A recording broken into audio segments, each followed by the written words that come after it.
how is it working on 2 games at the same time? It's a nightmare. It's the shortest answer I can tell.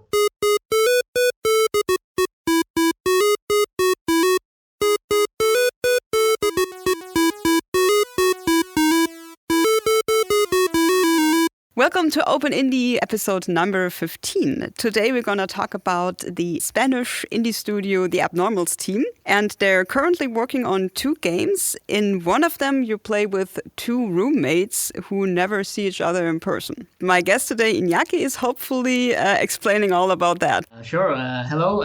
Thanks for having me. So I'm the co-founder and creative director at Appnormals Team. We are, as you mentioned, an indie studio from Spain, based in Barcelona. And yeah, happy to provide more insight and all the information that you need or might be interesting for your audience about Frank and Drake.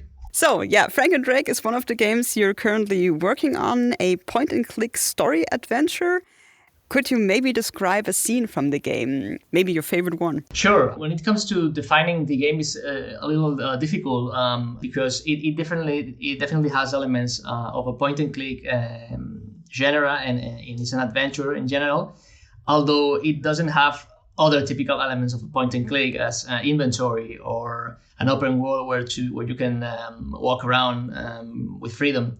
So it's more of a cinematic experience where you have different interactions, highlighted or not, depending on the path that you take during this journey with each character. And then different small puzzles, small interactions come to place. No? So one of my favorite scenes is it takes place in an old cinema. One of the characters goes to the movies, but not actually to watch a movie, but to go backstage and to see the old premises, the rooms that are abandoned with old stuff and old machinery and all that stuff. And there's a small interaction where you use praxinoscope, which was kind of an old device to the animation, and when you need to rearrange frames so the circular movement provides a smooth animation without any disruption, and that is probably one of my favorite interactions that happens quite early in the game in the first day. And yeah, in general, again, it might look a point and click because of the mouse and because we are within the adventure field, no? But we wanted to define it more as a cinematic experience or more just an adventure. And the way we work is we try to bring some unique combinations of gameplay elements when we develop a game, and that happens to us because we start always with the premise, and then we try to build the game around the premise instead of just thinking about the gameplay first and then just trying to dress it up with a story, let's say. I'm not saying it's the best way to do it, it's just how we do it because of our personnel, and we start thinking about a compelling story or a compelling character or something that can be different, and then we try to find the best elements here and there to build the game around that. I played the demo of Frank and Drake during Gamescom this year. You had like this demo online. I was really drawn into the story, although I couldn't quite figure out where it will lead me. And you describe the story of your game as a tale about 2 roommates with nothing in common, but a personal quest for the truth. Without spoiling too much, could you tell us a bit about the story and about that quest for the truth? Yeah, so it's difficult without spoiling, but the way it works is that we have these 2 characters that they need to have their own personal goals, so to speak, within this adventure. The adventure is divided in 7 days of narrative, and they have to have their own goals, no? And we will realize soon that one of the characters, Frank in this case, is having some health issues and is in some ways degrading himself in an accelerated way. So he needs to understand what's going on with his body and with his loss of memory, because he doesn't remember who he is. And with Drake, again, with the same day happens something that triggers different behaviors, different appearances, and and memories in both characters. So they have their own like personal quest to find more about themselves, basically, because it's a journey to their own past and to their ancestors and why they are different. Because at the end of the day, this game is about two extraordinary characters that are not entirely human, trying to blend in a very mundane and very pedestrian world.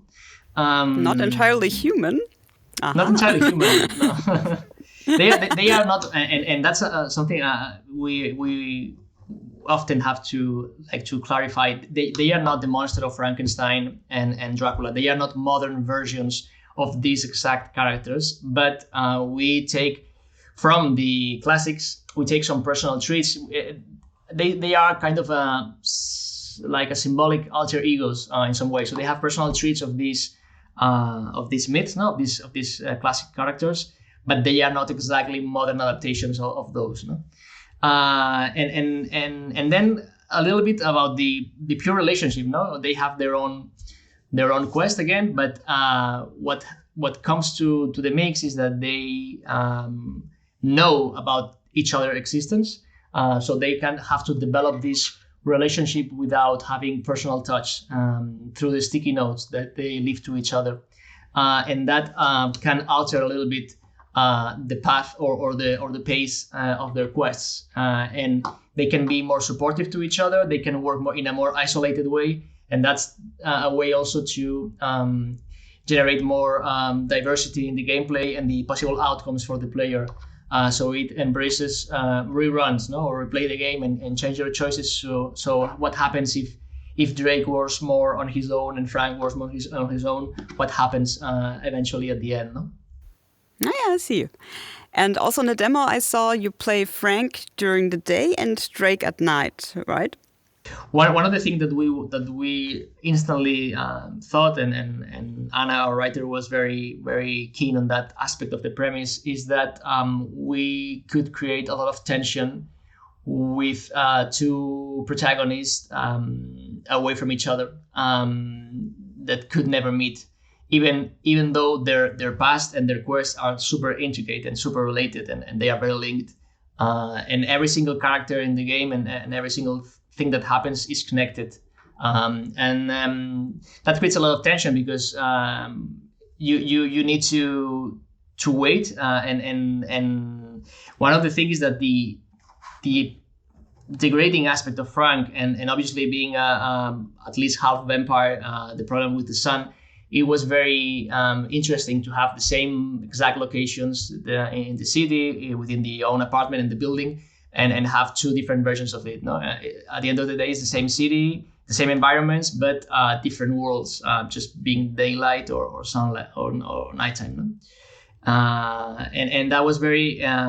We're not sure about if the term is correct, like turn-based narrative, but eventually you played both characters sequentially. No, you play first the day, and then you recap your day in your journal, and eventually from that recollection of your day, you decide what's going to be your sticky note to the other character. No, what's the message you want to convey and share with the other character, and that little piece of information is what the other character starts from, no? From this insight, and then it changes my entire day, maybe, or maybe it offers me another choice available from my own quest, and I can decide whether to change or not my initial idea based on the note from my roommate, no, or my housemate. So you influence the storyline. Exactly. Not in a huge way, because otherwise it will be super complicated, not to handle everything narratively speaking. But yeah, the relationship that they have, they offer alternative choices to their predefined, let's say, path. And the decision tree, and also the overall relationship, the overall bond that they can establish or not establish is also very critical, especially towards the end of the game in the resolution. Okay. Because you said that, well, my question was, why did you call them Frank and Drake? Is it then because Frankenstein and Dracula? Because you said it's actually not so much about these novels. Yeah, it's a funny story, because at the very beginning we we thought about the name right away. Then obviously the story kept evolving over time, and then you reach a point where you cannot name the characters differently because you are just so used to those names, and they are like kind of alive for you. So we needed to keep it going, and eventually when the user just if you say it like you say Frank and Drake, it immediately triggers in your head the recollection of Frankenstein and Dracula, which is not bad at all because at the end of the day they have similar aspects of these characters. So yeah, we think it's interesting enough just to keep those names, although again they are not these modern adaptations of these characters. And it happens with many movies and books today. It's like if you play Ex Machina and all these movies that have they use the Frankenstein monster, for instance, but in a different way, no? So yeah, it's another take that we used to. It's like playing God. Ultimately, no, it's playing God, and it's what happens, especially with the antagonist of this entire story, because we have both Frank and Drake, but we have also a very important character that's basically behind everything, and that is arranging or making them to face each other.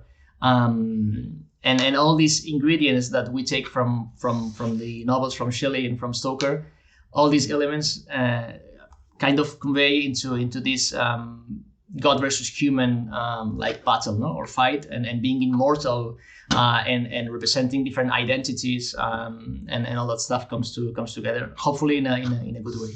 When I was playing this game, I thought that the puzzles in the game are really, really hard. So in the demo, there was one where you gotta repair your bike and turn the screws the right way or something. I sat there for ages, Inaki, to be honest. Maybe because I never repair bikes. I don't know. Maybe it's easier for someone who does in real life. No. This one is a tough one. It's a tough one, and it is one. This one and the other one with the hobo symbols.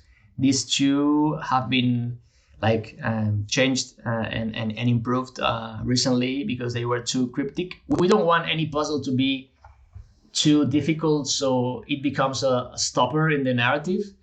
At the same time, we need to make interactions that are interesting enough so they don't last like 10 seconds. Like they have a little bit of juice. Because it takes a lot of time and art and coding and designing interactions. So we want the users hopefully to be able to enjoy a little bit of time with interaction, but there shouldn't be any stopper. You also do want a challenge. Yeah, exactly. That's the tricky balance always between frustration and challenge, and it's always a difficult spot to nail. But yeah, there's also other aspects in the game that are purely mini games. They are open. You can leave.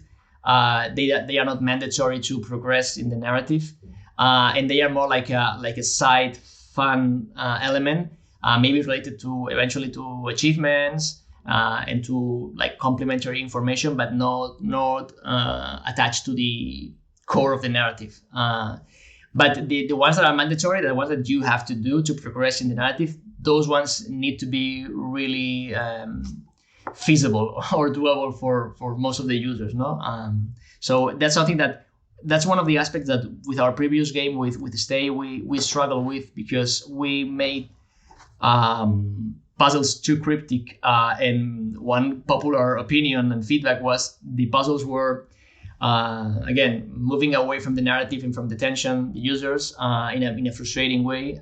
So that's one thing that we want to be sure that at the final version we have a better difficulty approach in the puzzles. What feedback did you get on the bike puzzle then in Frank and Drake? Did other people also struggle like me?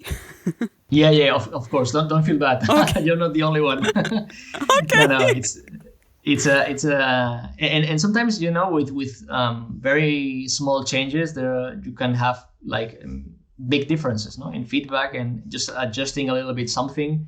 It makes a huge dramatic change, and that's what we are working towards, to make these little adjustments and tweaks. So the experience is like smooth, and no one gets frustrated. And the bike indeed originally was a mandatory interaction. At the moment, it's just optional. But it's an optional interaction that you could or you should enjoy, because when you complete the puzzle, it's fun to pedal just to unveil the narrative. So it should be something like more rewarding for the user and that you should enjoy. And hopefully with the final version, you will see the new bicycle interaction and you will enjoy it. Ooh, I'm looking forward to that. So you are the co-founder of the Appnormals team, but also the arts guy, as you describe yourself. The art style of Frank and Drake is really something special, I think. On Steam, it says it's traditional 2D art combined with frame-by-frame animations overlaying real footage.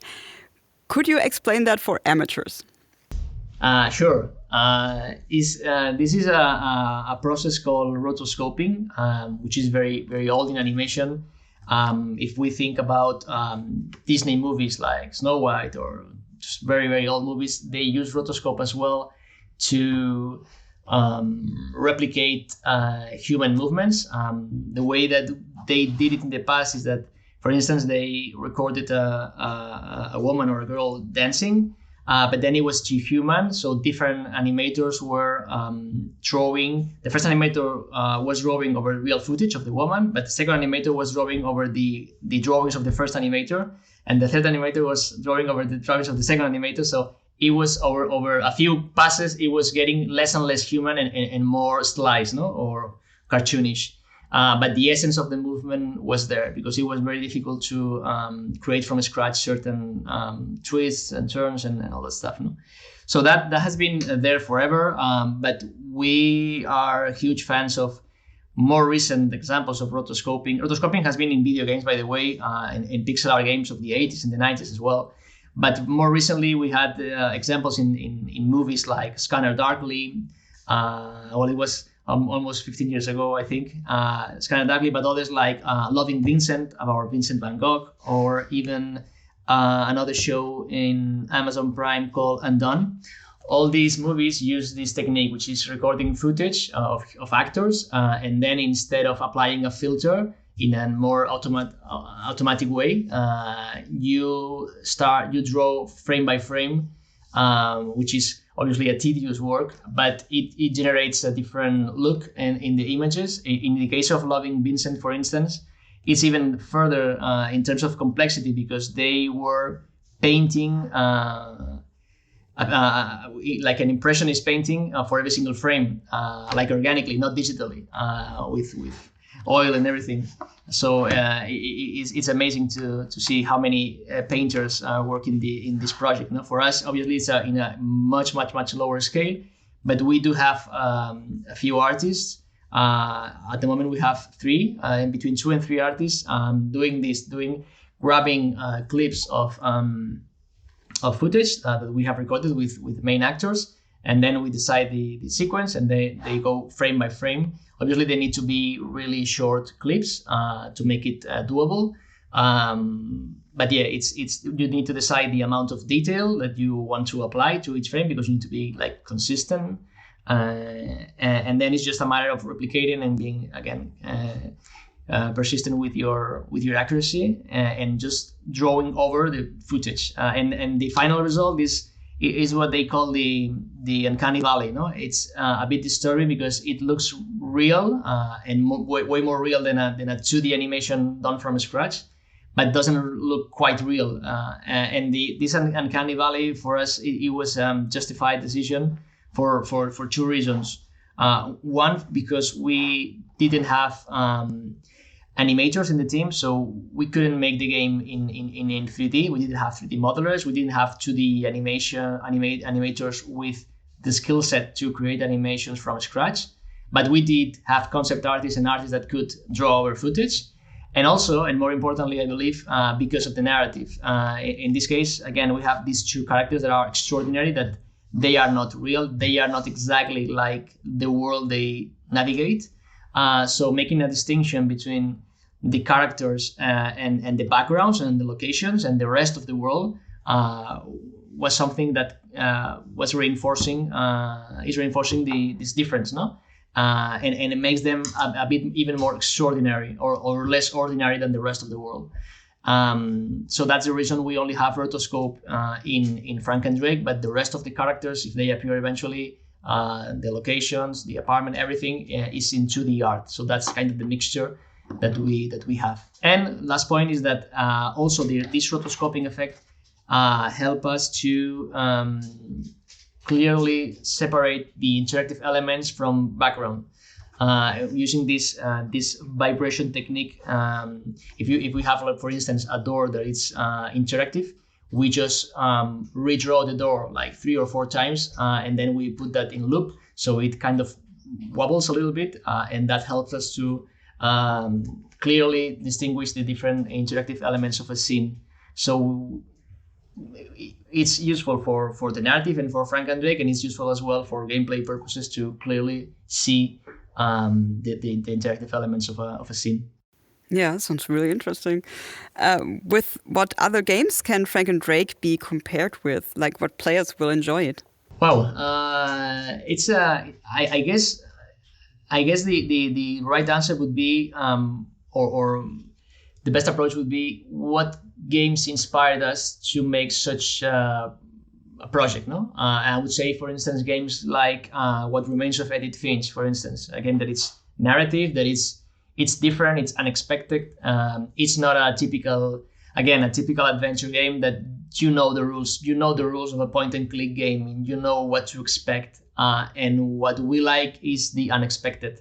We like the user not to anticipate anything, and you don't know if you're going to have an interaction with a coffee grinder, or if you're going to have a crossword, or if you're going to have to do the bicycle, or whatever the case may be, no? And if you have more cinematic sequence afterwards, and if you have like a super key decision to make, which is not the case of a point and click, for instance. So this kind of unexpected territory and play with expectations, and just have this surprise factor, for us is very important. We as a studio, in a more generic way, and talking more about projects and less about particularly about Frank and Drake, we try to make things as they can stand out as much as possible, even though if they are not perfect, because we know we have limited capacity, and we cannot provide excellence. So that's why we don't want to make the next platformer or the next point and click or the next whichever the case is, and we rather try to invest in innovation, in solid storytelling, in different premises, make some things that are out of the box and can be worth talking about or worth writing about. And we assume that when you try to break some boundaries and we try to do something different, it comes with it that you will make flaws and you will make mistakes. Hopefully we will do as less mistakes as possible, no? And not a lot of them. But we assume that we want to make like honest games. They might be raw sometimes, but we want to make them moving and different, and we are okay with experimenting, even though if that becomes or triggers like a negative review or something that is not as successful as something that is more predictable, no, or less risky in some ways. Yeah, I think it's great, because I think Frank and Drake is definitely something different, and keep going. Thank you. What things do you still need to work on in the game? Of course, you said to me earlier that release is planned in spring 2022, and what things are still need some work? Well, there's still a lot of things to do or to be done. This works almost as a movie in the sense that we have done scenes that are late in the game or interaction that are late in the game. So it's not entirely wrapped in order. But obviously, to wrap the game, we need to put things in order. So we need to build from day 1 to day 7, which is the ending. Everything connected, no? And also obviously do all these QA of the reruns, and if I have selected that option from the sticky note, if that is well stored for upcoming days, because sometimes you make a decision in day 1 that has an effect on day 5. So as long as you put more, when you put more meat, no, and more options, eventually the number of bugs grow exponentially, and things that can go wrong. So for once, obviously we need still to make a lot of or still a few rotoscope scenes, still interactions as well, and wrap everything together so the whole package doesn't have a lot of seams, no, a lot of cracks. So yeah, testing it is something that actually one of our interns is just doing QA, just daily QA, just to detect things that are not working as expected, and reporting so we can do a bug fixing in parallel with the development. Because if we leave all the QA to the alpha version, it might be too much to handle and to fix. So we are just addressing and fixing things on the go. So yeah, quite intense months in front of us. A lot of work to do, but genuinely, and I know this might sound like a topic or what I should say, but I have to admit that I'm genuinely excited about the game, because the feedback has been really good. Just this last issue we have an article on Edge magazine, on a preview. So you can tell that the game stands out. It's unexpected, like you said, and it's just triggering curiosity in viewers. So I think that definitely we have a spot. I'm not sure, obviously, of the scope, and nobody knows if a game is going to perform well or not. It's going to have lots of users or not. But for me personally, when we are running a studio, we are here for the long run, right? Well, I am not expecting to make it like a one-hit wonder and just move away and leave. I just want to improve from the previous title, no? So Stay was the game that was good for us. It was profitable. It was successful compared to close to none expectations that we had at the time. But now we need to grow from Stay, no? And we want to make a better game. I think it's a more complex game. It's a game with more value as a product. It's more sophisticated, and hopefully it should perform better than Stay. And it's like one step further, no? One step up in the ladder, and trying to improve. We will improve as well. We learned a lot with Stay, and we are learning even more with this game. And hopefully the next game will be better than Frank and Drake. And that's it. No, that's our goal, to keep sharing stories and keep building things that are interesting for some people, and hopefully moving. And yeah, that's the idea, right? Yeah, sure. What player feedback did you get so far, or when the demo of Frank and Drake was online? Yeah, so the feedback was really positive. I think the common feedback is like you pointed out as well, some puzzles that were hard to decipher.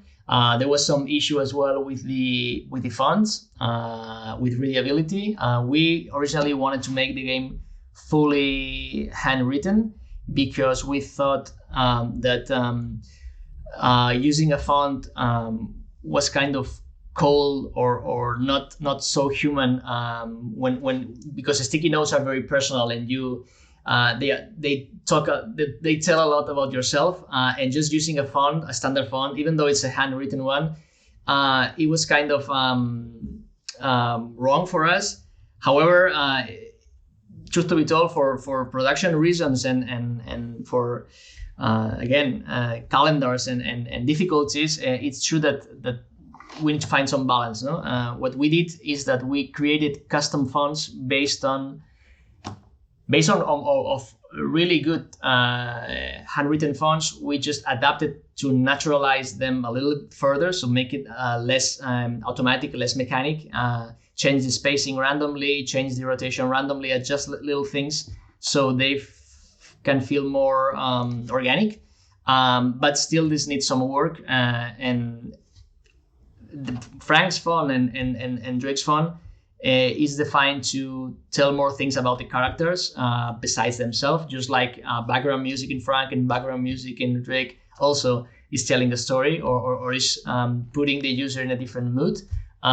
So you see two different visions of the world, two different identities. Even the little details, like I'm not sure if you noticed, but in the first scene with Frank, the camera is on his back.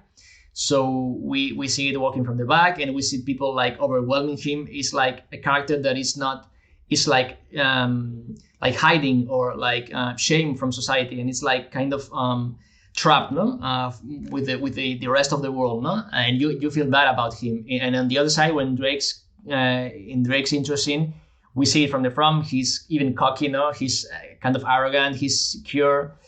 So it's kind of a different, much more relaxed. They have like opposite views and opposite traits. It doesn't mean that one character is better than the other, but they are just different in personalities, no? And that reflects also in the way you write.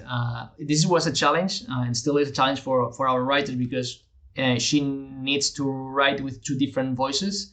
So they might share some concerns, and they might develop a relationship, but they have different voices and different levels of language and levels of complexity and different amount of layers when they talk, and that's a challenge, no? Because maybe Drake is older than it seems, no? And Frank has a loss of memory and is very simple in his reasons, no?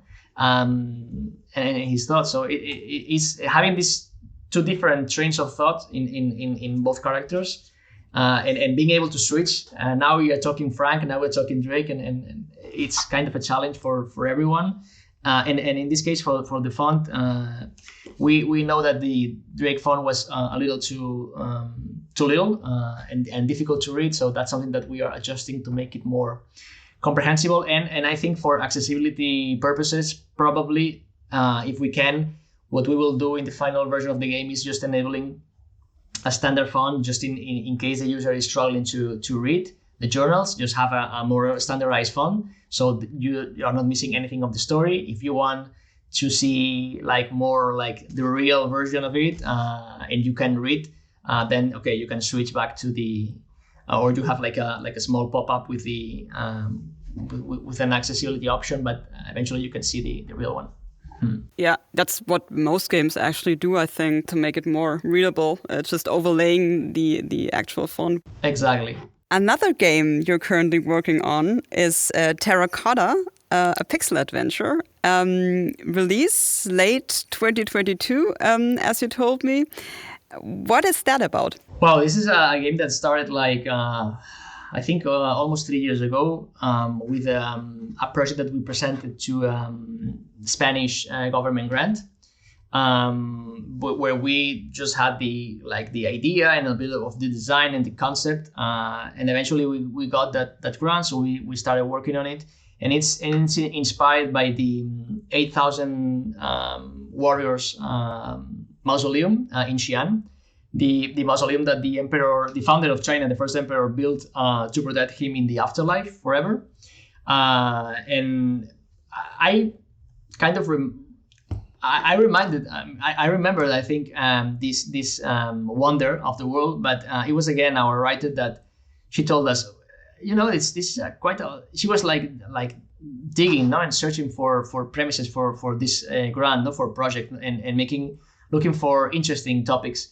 And she started digging in the wonders of the world, and it's strange that this is amazing. This has 8,000 warriors that they are all different. Most of the mausoleum is still underground, and they cannot dig further because there's a lot of traps. They say that they have the emperor buried himself with mercury rivers around. They are super toxic. They cannot see what this. So there's a lot of room for like myth, no, and stories, no. And we thought it was very compelling, and automatically we think, well, we can make a game out of this because we have this huge army, and we have the Chinese principles, the Taoist religion. We have the history of China itself. No, it's the foundation of China. This guy was quite crazy. No, he did a lot of things. He unified China. He unified the language, but then he was like a super bad character and buried many people with him because wanted more protection. No, he was obsessed with immortality. So lots of different elements that we thought they were interesting enough to think about making a game about it. And eventually it become Terracotta, and the project has grown a lot and has defined itself. But yeah, it's a project with many challenges, and it's more based in gameplay than in narrative, although it has a narrative as well, because we are like kind of unleashing. We treat each warrior like is cursed to remain underground. It's a soul that it's again doomed to be there forever. And what we do as a player is just enabling their freedom. And it's a game based again in Taoist principles and the action of inaction. So we don't have a weapon in our hands. We don't want to battle against the army. We just want to release the army. We want to set them free, no? And that's where the puzzle element comes to place. And it's a non-combative adventure, let's say. So we have all the Chinese lore. We have all the 8,000 warriors, and we have this way to navigate through the dungeons, no, through the different levels that also talk about different aspects of Chinese history. So it's a project that has been complex because we didn't want to be accused of cultural appropriation. Obviously, this is a very important subject in China. It's one of their roots, no? It's the founder of China. You know that Chinese market is very reluctant to foreigners talking about them, and there are many rules that you cannot do if you want to release officially a game in China. So we very early on we started talking to advisor, a professor that works at the mausoleum, and we checked that everything we portray in the game is accurate historically, and also loyal and not offensive to the basic principles and values of Chinese people. No? And hopefully we are doing that, but it's quite a challenge. Obviously, the language barrier always is difficult when you talk to people there, because not many of them talk English, and it's been a process, but it's coming along nicely. It's obviously a very different game than Frank and Drake, but again, we have this strong vision of trying to make things that are kind of different. And again, it started with the premise. It started with Terracotta Warriors, and then we tried to build the game around it. And that's why there are, like, when we need to decide if a new mechanic, if we need to implement a new mechanic, or if we need to implement this, the first thing that we check is that, does this fit with the premise? Does it fit with the culture? Does it fit with the rest of the foundation of the project? And if it doesn't make it into the game, even though it was like the maybe the typical solution, no, or the convention that other games would do. We filter everything through the core, no, the foundation of the game, from a narrative or from a storytelling perspective. I've read that you're also a fan of pixel games. So your very first game, which came out 2018, right, was Stay, and now Terracotta, also pixel adventure, but Frank and Drake is, as you said, something completely different. Why is that? Why the change? Well, really good question. And I'm not sure, to be honest. I mean, I'm a pixel. I like pixel art. I guess because I grew up playing my brother's Spectrum and playing Super Nintendo and just have a natural attraction to pixel art. And I was doing pixel art in my 20s, even though when the most common visuals at the time were more 3D, because I'm quite old already. So pixel art has had like a renaissance, no? Last 10 years with the indie titles. But I was doing pixel art before, and I have the one fun story is that I have the privilege of being the first, I think the first pixel art teacher in a university here in Barcelona. I've been teaching pixel art for quite a number of years already. And, okay, cool. Yeah. And so my natural instinct would be doing pixel art. However, running a studio, when we were the two of us, obviously I was the art guy, like my signature, and my partner was the code guy, But when we have more people into the mix, you bring new talent and you start, and sometimes this is bad, sometimes this is good, I don't know, but you start doing more studio things. Now you start thinking about the business, about the relationships, about the PR, about handling a group of people, and you are detaching gradually from doing the art yourself, right? Because you have other things to handle, which is not a bad thing, but it's a reality, And for Terracotta, it was good to keep the pixel art, but for Frank and Jake, I thought that sometimes it's a bit riskier, because it happened to me personally when I was freelancing before creating the company, and everyone saw me as a pixel artist, and I could do more things. I wanted to do graphic design and other 2D animation, other stuff, but I was just tagged as a pixel guy. For the bad and for the good and the bad. And I was worried about our studio being too oriented to pixel art and trying to force things into pixel art, right? And as we were discussing, Frank and Jake was a very specific story where I instantly thought that the rotoscoping could be something cool. I wasn't sure if it was possible to do it, and still some days I regret myself. Oh, this is too hard. This is too slow.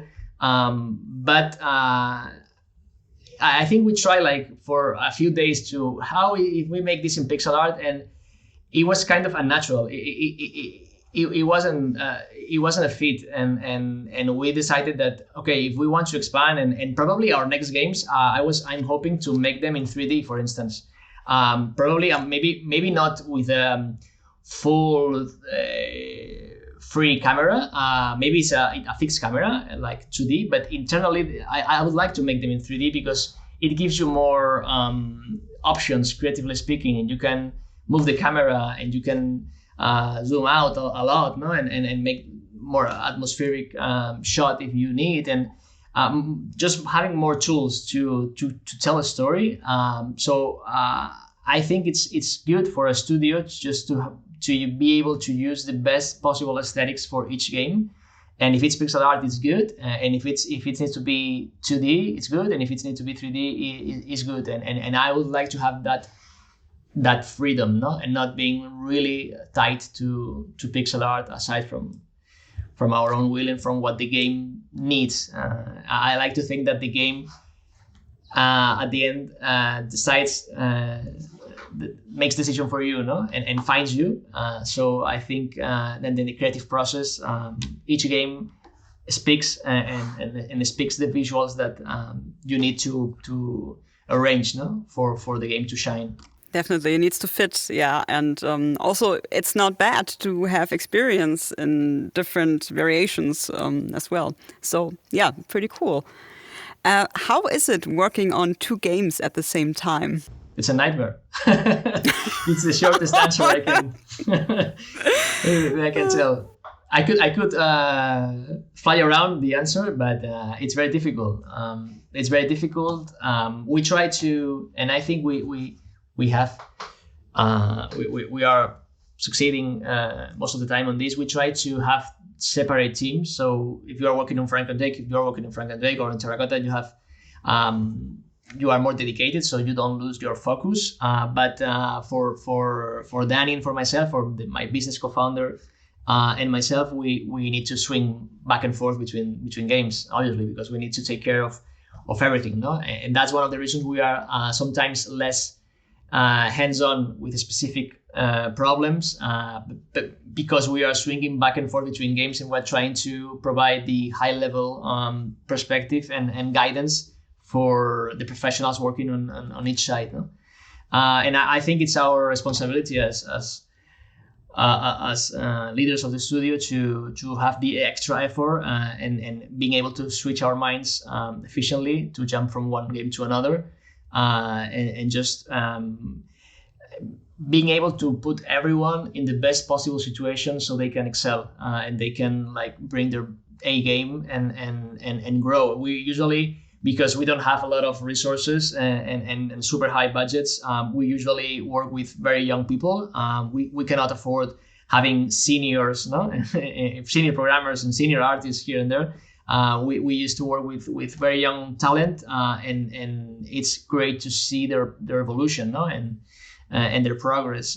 For instance, the lead artist in Frank and Drake, she was doing an internship with us for 6 months. Then we were super happy with her work, and it was like an artist, and that was like, I think, almost 3 years ago, no, or 2.5 years ago. So when you see her first works and you see her works today, you can see the evolution, no. And sometimes she goes back and, I need to redo this old location that we did 2 years ago, because now I am better than this, and I work, and she feels bad, no, about stuff that she did like many months ago, and I think it's great to see that evolution, and I know most of them will eventually leave, probably at some point, because they have higher hopes, and that's fine, and that's part of the process. And if we have helped them to improve and to learn and to grow and to find like a super top work one day, I will celebrate that, and yeah, that's how it works. I mean, when you're young, you also want to make more experiences and look into different companies and do different jobs and maybe move around. Exactly. I don't know, move around in Spain or go to another country and stuff like that. That's normal, I think. Yeah, the one thing that we can provide them is that they have a lot of responsibility. I mean, they are not in the queue. And sometimes when you are a company of 30, 40 people or bigger, your work won't be in the game, no? In our case, every single person that's working in the game knows that their work is going to be in the front page. It's going to be in the game. Every single one. We need all hands. So that's one thing that sometimes we compensate. Probably, for sure, a lower payroll, no, with more visibility, with more experience, with more portfolio for you, because you really matter in this studio, because we have lots of things to do and not many people. So yeah, that's how we operate, and I think I'm happy, and I think obviously I can speak for themselves, no, but I think everyone has its own space to shine and to grow, and I hope they feel the same. Because you said that working on 2 games is a nightmare. Why are you working on 2 games? Why this decision? Well, it's again, it's because what happened with our previous titles and with Stay, and we have seen in many colleagues and fellow studios, is that you put all your efforts in making this game perfect. Your game is your baby, and then you launch it, and the amount of factors that need to be in the right place so the game succeeds, they are not in your control.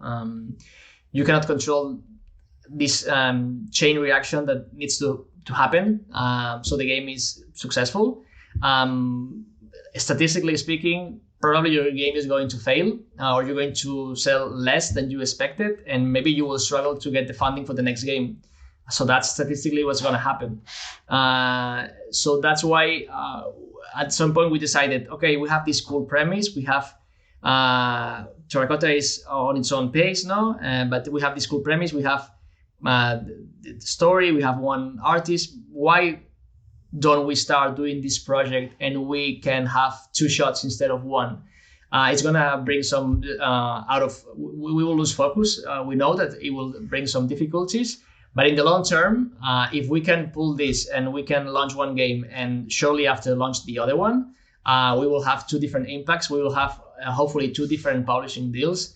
We will have different revenue streams, and we will compensate a little bit, because what typically happens is that when you work so hard in a game, hopefully you get a publishing deal that provides some minimum guarantee or something before launch, and then you launch, and then if the game is not super successful, it will take some time for you to start getting royalties, because the publisher is going to recoup what they advance you, and you will be probably dried for months, no, if not a year. And then what happens if you just had one game and then you launch it and it's not going to be a super hit, which is likely the case, no? You will not have enough room to sustain your team and to sustain the next development. And we wanted to minimize that as much as possible. No, we want to keep the team as much as possible and to be able to start working on the next game as soon as possible. No, on the pre-production of the next game, like seamlessly. No, so that's why we decided to jump into two ventures. It has lots of challenges and it has a toll, and it's not easy. But I think. And having experienced what happens after you launch, and having seen other studios closing because their baby, that was perfect and that they dedicated so much effort to that, didn't work enough for them to survive. For me personally, the first goal running a studio is just to survive more time. It's just to be able to keep the company afloat. And sometimes that even matters that we don't do that very actively, but eventually when the opportunity is good, because it's not a lot of effort and it's good money, we do work for hire sometimes when the calendar allows us to. Sometimes we do just things that are good for monetary reasons, to bring more security to the studio and to have extra revenue streams that are needed, no? And they say that having a company is like having a baby that you need to feed, no? And just working on one game for 2-3 years and then waiting for the launch until what happens is not very sustainable way to feed your company, because it's likely going to run out of food very, very quickly, and that's why it's not ideal. Hopefully, I wish I could have like a lot of money in the bank just to work on one game. But what happens is just that you need to like multiply a little bit yourself, just to handle the storm, no? Especially with the pandemic and all the things that happened. And it was quite a process. That's an interesting idea, actually. Yeah, I hope it works. I hope that too. Yeah. How was your studio founded, actually? Like you told me before, officially you were founded 2016, right? Yes. So what happened is that we, before creating the company, we joined an incubator/accelerator program in Barcelona called Game BCN. It was the second edition when we joined.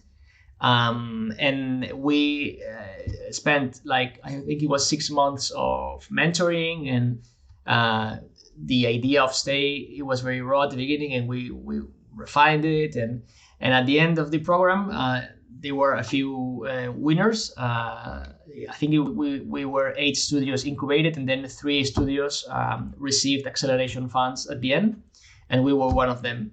Those acceleration funds were like different loans, by one from the bank, one from the Catalan government, with good terms, so you could like develop your game and bring it to market, and create your company. And one of the requirements was creating your company. So that's why and when we created the company after that program. And the first funding, the first funds were those loans, no? And from there, the different things happened. We did some work for hire, as I mentioned. We also were able to secure a couple of deals with Stay, like in 2017, like prior to the launch, with a publisher for PC and consoles and a publisher for mobile. Those deals provided some upfront, some minimum guarantee, that it was still small, but helped us to complete games.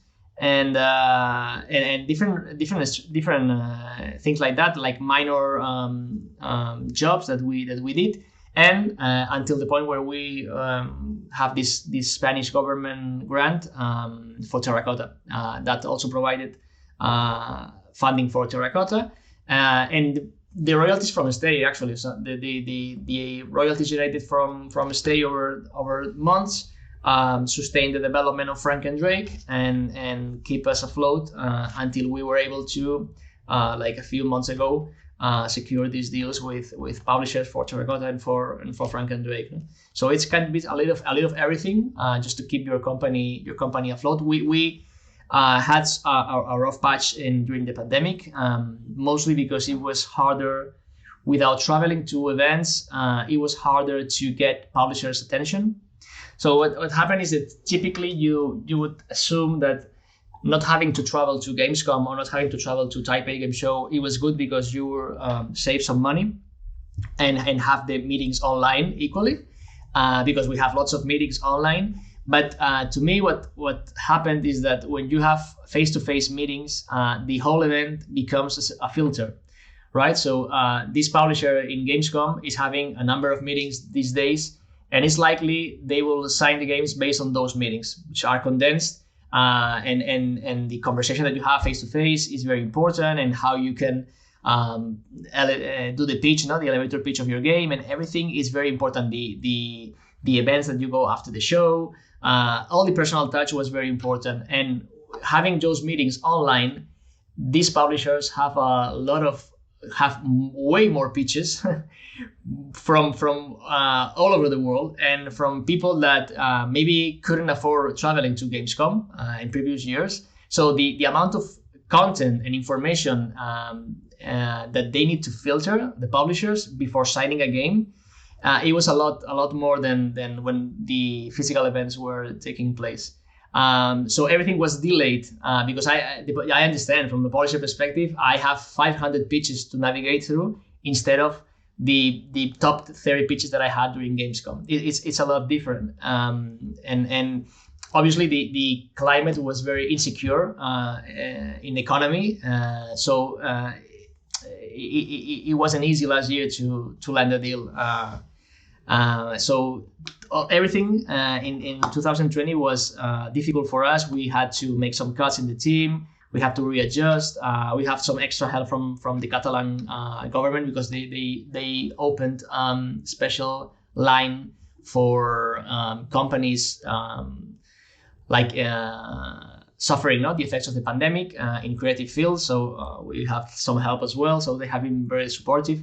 Is that some funding for game developers or something? Or Yes, something like that. It's like it's got different lines, different products that eventually they are loans. I mean, you need to return them, but the terms usually are very.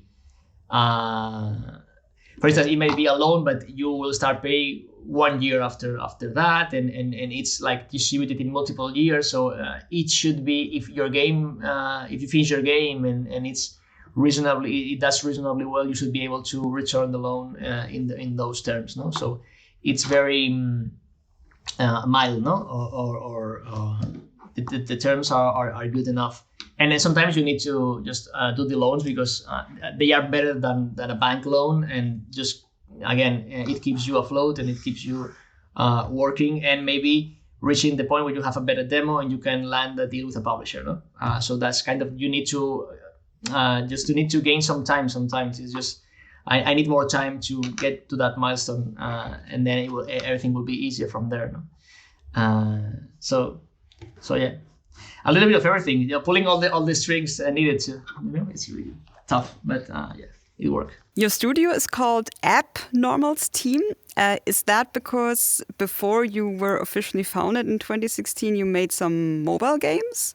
Yeah, it's something that is kind of I wouldn't say a burden, but it's something that is on top of our shoulders, because we were doing apps at the beginning, and then we have. I think every single year we had a discussion, and we do some brainstorming, and we do some renaming and some ideas. But then we cut up in work and projects and stuff. And okay, next in 3 months we will we will think again about the rebranding and about because we have a huge list of potential studio names, and we buy domains sometimes, and then domains expire because we we didn't change the studio name for. But it's something that we wanted to do because we want to be, even the word games, not apps for sure, but even games, we would like a name that is a bit more broad, and because we don't know in 2, 3, or 5 years if we are still operating, the type of stuff that we will do. Maybe we'll do, I don't know, interactive storytelling in TV or anything, whatever comes next. So the word games, I would like a word that is as abstract as possible, and as long as it involves a creative production of some sort, that will be good. Already got some ideas? Yeah. We had ideas that we discarded. We had new ideas that still need to be evaluated. We always have ideas of how to change the name. In the meantime, we keep the same name, but I'm hoping one day we will. Hopefully sooner than later, it will change. You've got some examples? Like what names did come up?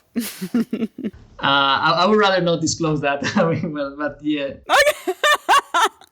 Okay. Because maybe we will bring those ideas back, and maybe it will be the good ideas. But yeah, all sorts of ideas. Yeah, true. Somebody will steal it. Yeah. All sorts of ideas. We're looking for a name that is again something that has some sort of meaning or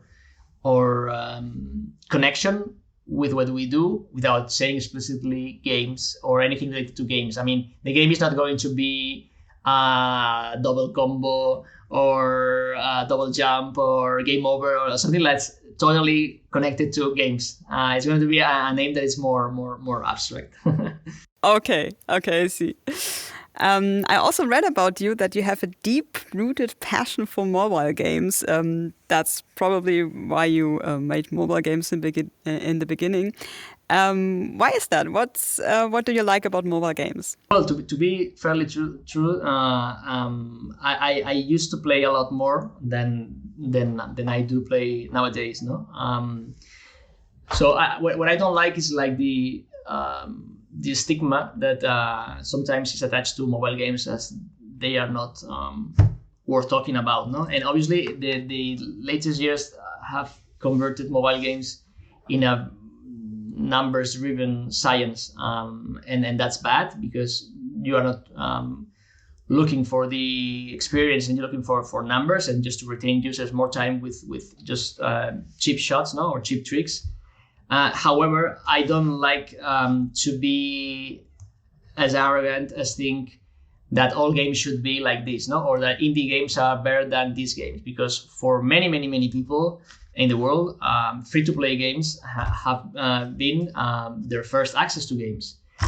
There's many people in the world that can afford pay $20 for an indie game, but they need some fun in their lives, maybe because they have lots of other problems, no?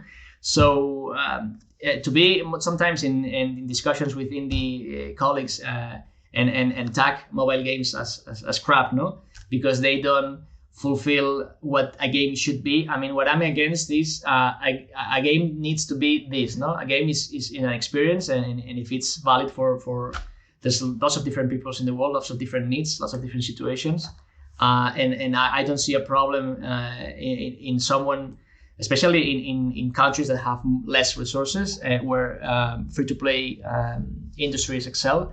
I'm completely fine with that, because those users also need some fun, right? And it's a good approach where everyone wins in this case, no? Although I know there's a structure and there's like this billions and billions earned every day, and it's crazy, no? But what I like most about the mobile games at the beginning was just the touch screen. I know that then the Switch and other elements and other devices have the same options, no? But back then, just having the way to interact differently with the screen and with the game, and swiping instead of just pushing buttons, it was something really interesting to me. And from there, it has been maybe not as innovative, or maybe I was expecting more new features, like being more massive. I remember some things like the face recognition and some minor games doing stuff with your voice, and I understand that it needs to be this is more like a gimmick than a real tool to make a game. Like the face recognition is just a gimmick. But just purely the touching the screen, I think it's super interesting. I think they are incredibly brilliant mobile games. Like for once, we could say Monument Valley, no, was like the first one that I was awesome. It was like, this is another level, and it's a mobile game. Or the games that this studio from Barcelona called Alike, they do mobile games first, and they are brilliant. And And I hate when their work is diminished because it's a mobile game.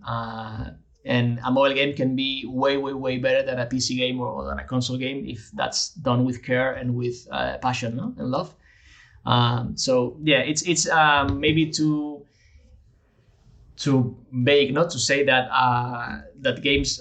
I like mobile games. I like good mobile games probably, as I like good PC games or good console games. But I don't like what I don't like is that thinking that mobile games are just inferior, no, or less relevant than other games, than other devices. It's just another platform. Yeah, that's probably that free-to-play thing, which still, is criticized all over. That's why they're probably not on the same level as console or PC games yet in the minds of people. Yeah. Why aren't you making mobile games anymore? Yeah, that's another question. It's because, especially because this vicious circle where everything is numbers driven is very difficult to make a mobile game as an indie developer. I mean, it's a lot easier to make a profitable game for PC and consoles than for mobile. You launch a premium mobile game, and if it's really successful, which can be if it's brilliant, but if it's just an average good game, it's not gonna be super successful because there's a lot of noise and there's a lot of free-to-play options, and it will be impossible for you to make a return. Instead, on PC and on Switch, for instance, you have more options that have a viable product and a decent return. So if you're a big, what happens is that the industry in mobile has tilted over big companies and big bucks, no, and making all these techniques to keep your users engaged, and how you keep your users engaged in a 28-day retention, because you have lots and lots and tons of content, right? That's the only way you can keep your users engaged. If you make a very small experience that lasts for 2 hours and you pay €5 for it, you are targeting like a super niche, no, in mobile industry compared to the millions and millions that the free to play. So that's why it's just easier for an indie developer just to move towards PC and consoles. At least for now, it was like the smart move, and I'm happy we did it, because in mobile probably we have failed definitely. The Appnormals team sits in Spain. What is the gaming industry like in Spain? Well, I think it's really good. We have seen lots of examples since I think the last probably 5 or 10 years with really successful games, and we see successful titles that sometimes we didn't even know that this game was Spanish, and then we realized, oh, these guys are from Barcelona, these guys are from Madrid, and yeah, I mean, sometimes you're talking about the game and then you realize that it's a Spanish studio afterwards. So I think there's a lot of, we don't have many AAA studios. Maybe we have 1 or 2, but we have lots and lots of medium companies, like companies from 30, 40 people. There are a few like delivering like not AAA, but maybe AA or III. I don't know how to say it, but good quality games. And then we have lots and lots of indies, and some of them also have launched really successful titles. So I think it's a great ecosystem to work, and we have support from the institutions. Not as much as you always want more, right? But I think we can't complain compared to other places in the world. So we have different institutions that support our creations, and we have the salaries are not as big and as in other markets, no, like United States or Germany probably. No, we have better salary rates, and it's relatively easy to hire good talent and sustain a company. Taxes are always bad, like I think like in every country in Europe. But in general, I think we can complain, and it's not easy. When we had the physical presence, I think it was even easier to bring people here, because many professionals were trying to get a job in Barcelona, because we have bigger companies, not like King and Social Point and all these big companies drive a lot of talent towards the city, and then not every single people is being hired for these companies, no, and you have lots of people like looking for a job in the city, and you have the weather, and you have a good like environment. Right now it's a bit different with the remote work, but still I think it's a good tag when you say to someone we are in Barcelona, they automatically make connections and think about other games made in Spain or in Barcelona that they know, and we have seen this over and over with meeting people in events, and this tag associated to your studio definitely adds value, and when you are operating for a few years and you can validate that your work has some traction and you're doing reasonably well, it helps. So I think we are good. We have in the past we had open the option to move to another location if the terms were good, but at the moment because we are all working remotely at the moment, and I think it will remain the same for a while. So we are happy being officially like based in Barcelona, and obviously we hire people from everywhere nowadays. But the core team we are here in Barcelona, and we are happy with that. As an indie dev, is there still something you wish for, or are you more or less satisfied? Yeah, in which sense? Just anything. Just either you being in Barcelona, or is there something something you need? Yeah, I think from a company perspective, just having better. The governments are always like the toughest part, like the taxes and sometimes make things hard. I don't know exactly why, but just running, being a freelancer or running your company, it's kind of difficult in some parts in Europe, and Spain is one of the cases. So I would like a bit more flexibility. I would say in terms of your taxes. In Spain, you need to pay your taxes. Even though you are generating zero income, you have to pay regardless. So things that don't make much sense when you say them out loud is like, but why am I going to pay taxes for if I generated zero business this month? It's kind of weird, no? And it's kind of a monster. It's difficult to change laws. It's difficult to change all that stuff. It reaches a point where you just assume that you're going to be in that position, and you need to find more sources of income and just accept the low payroll, for instance, no? And we have accepted for many months during development to as founders to maybe not having a payroll because we couldn't afford paying ourselves and paying the team, and we obviously always pick the team first, no? So that's this kind of from an official point of view, it's sometimes is difficult. As an indie in general, aside from the government and aside from the things, I think we are in a really good situation. Actually, I think there's more attraction and more interest towards indie games, and I've seen like your podcast. No, there's many websites and just users that are driven into indie games. I guess they have had enough of the same formula over and over again, no? In AAA games, and you have the same the same game.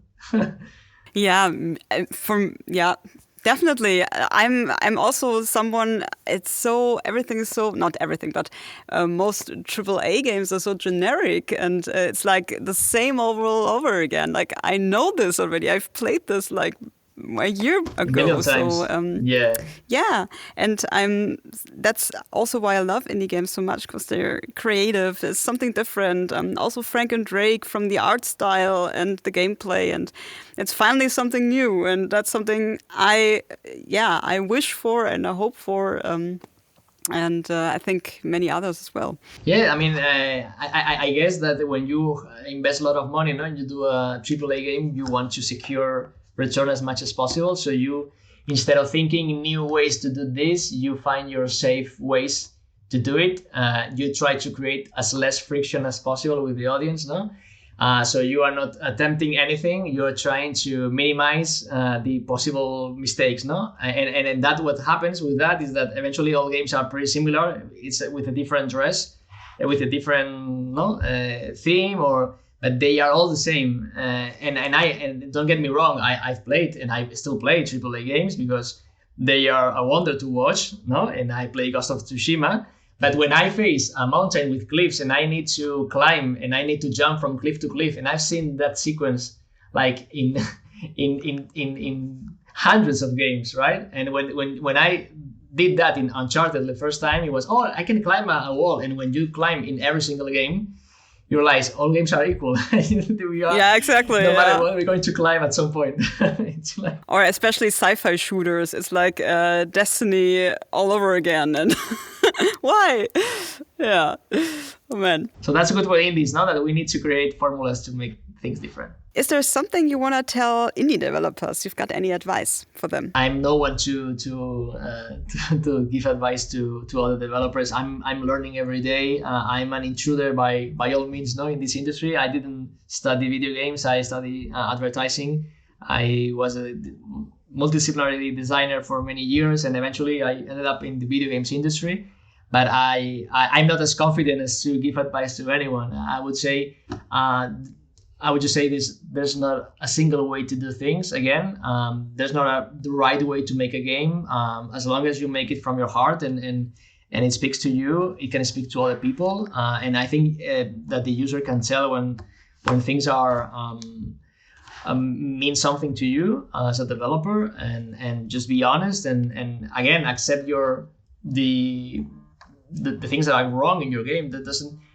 Everything doesn't need to be perfect, no? Or everything doesn't need to be a 10 out of 10 or a 9 out of 10. And it's something that's unfair, I think, because when you have a game, it's a 7, it's just yellow, it's just on the edge of being bad, and it's a 7 out of 10. And just the misconception that everything needs to be exceptional, so it's worth your time. And sometimes the games that are 7s can be a 10 for you. They're just a 7 in overall compared to others, no? And yeah, just not being afraid of having 7s in your life. It's just obviously we all want to have 9s and 10s, no? And overwhelmingly positive reviews, but sometimes you just that was your product and it meant something to you, and that's just a success, no, in its own, and you don't need to receive the applause for everyone else. And that sometimes is hard because you are depending on sales and depending on feed and reviews, no, on Steam, and you depend on lots of things to make the next project. So you become like trapped to make everyone like your game. Otherwise, I'm going to close my studio, no? And being able to navigate that, I think it's important. Yeah, and I think a 7 is great. Exactly. 7 out of 10. So yeah. Yeah. At some point, we lost the perception, no, of what's a 7 out of 10, and it sometimes seems like a 2 out of 10. It's like, or a 6, no, I don't know. So you've been in the games industry for quite a while, I would say. Yeah, I mean, all things considered. Yeah. What moment in your life in the games industry will you always remember? I guess my going to events is the most like.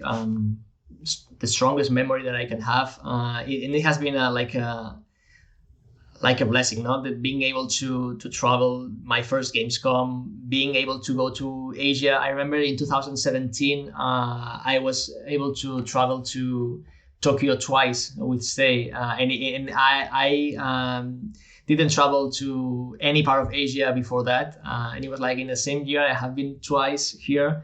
And especially doing this with my girlfriend, because my girlfriend is the writer of the studio.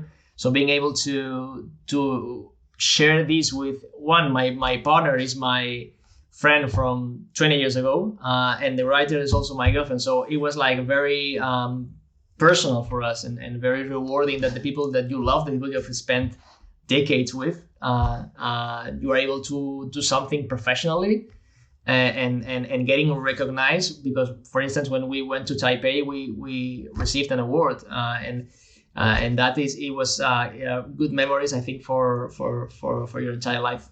You are working, as we said, on 2 games, Frank and Drake and at Terracotta. And so to sum up, how do you currently feel about both games?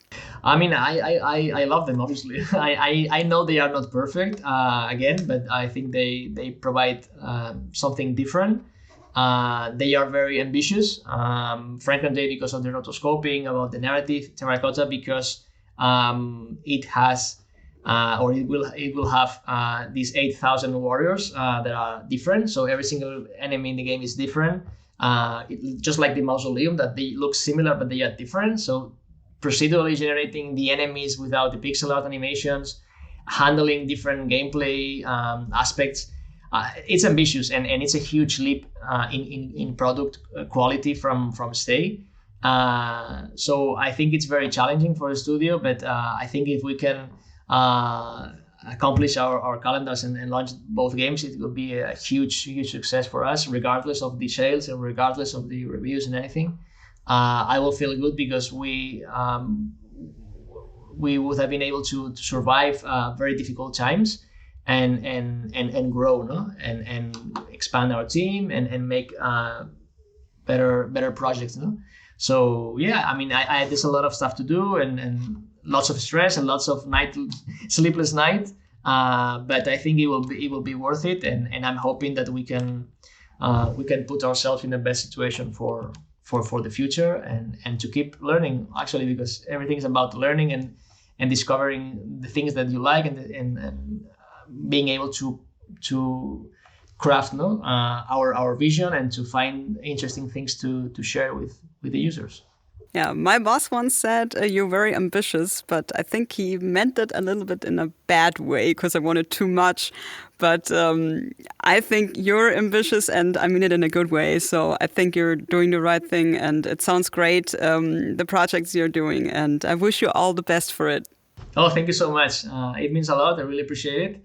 And yeah, I'm hoping that we can have a post-mortem, no, or a second interview once we launch the game. Yes, and we can that celebrate. would be great. Yes, especially we do that. That sounds great. So Inaki, yeah, thanks so much for taking the time and being here at Open Indie. No, thank you. Thanks for having me. It's been a pleasure. And keep it up. Keep talking about indies because we need your help. So it's amazing the work that you do. And yeah, thanks again, and see you soon.